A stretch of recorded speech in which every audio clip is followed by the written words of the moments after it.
aktor pumalit kay Daniel Padilla sa isang endorsement. Usap-usapan ngayon sa ilang mga social media platforms ang panibagong endorsement ni Michael B. mas kilala bilang si Bitoy dahil siya umano ang ipinalit rito kay Daniel Padilla. Makikita ngayon sa Instagram account ni Bitoy ang kanyang panibagong endorsement ng BPI. Masaya si Bitoy dahil sa pagkakaroon niya ng panibagong endorsement. Aliw na aliw din ang TBC dahil ipinakikita siya sa different characters na labis na kilala siya. Siya rin ang kumanta sa jingle na madaling kabisaduhin at maarin ay sing-along. Gayunpaman, tila nababalot naman ng issue ang panibagong endorsement ni Bitoy dahil sa mga lumalabas na haka-haka na pinalitan lamang niya rito ang aktor na si Daniel Padilla na naunang ambasador ng BPI para sa mga OFW at mga pamilya ng mga ito na nasa bansa. Kaagad naman dumipensa ang mga fans ni Bitoy laban sa mga fans ni Daniel Padilla na nagsasabing sinulot nito ang endorsement ng aktor.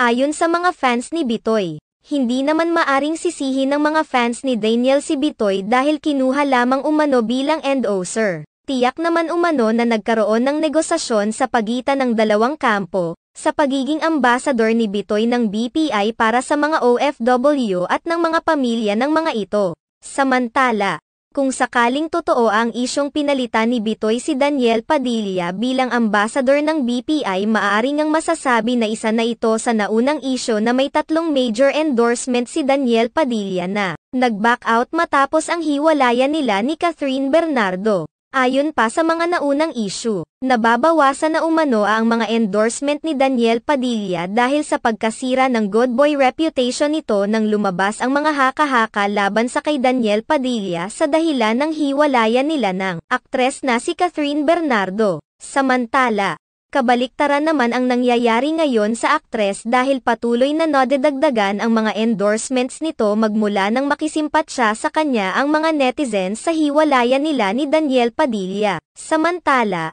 nagbigay na ng pahayag ang may-ari ng shawarma kung saan parehong brand ambassador sina Daniel Padilla at Catherine Bernardo. Ayon sa kanila, hindi umano nila papalitan sina Daniel Padilla at Catherine Bernardo bilang mga brand ambassadors ng kanilang brand. Hiniling pa umano nito na sana ay magkabalikan na lamang umano ang dalawa dahil sayang naman ang kanilang mga pinagdaanan. Samantala, patuloy pa ring nagbabahagi ng mga larawan si Daniel Padilla habang iniindorso niya ang Pepsi Cola na patuloy pa ring iniindorso ni Catherine Bernardo. Dahil dito masasabing pareho pa rin silang pinagkakatiwalaan ng kanilang mga pinag-iindorsong brand sa kabila ng kanilang paghihiwalay.